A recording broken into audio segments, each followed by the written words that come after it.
موعد مباراة المغرب ومنتخب الإمارات في نصف نهائي كأس العرب سنة 2025.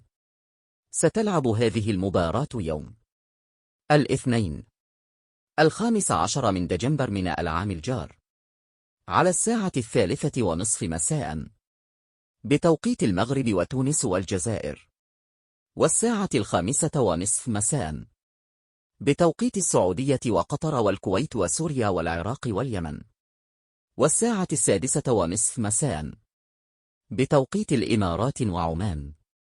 وستلعب هذه المباراة على ملعب خليفة الدولي، وستنقل هذه المباراة على قنوات بي إن سبورت وقنوات الكأس الرياضية وقناة أبو ظبي الرياضية الأولى.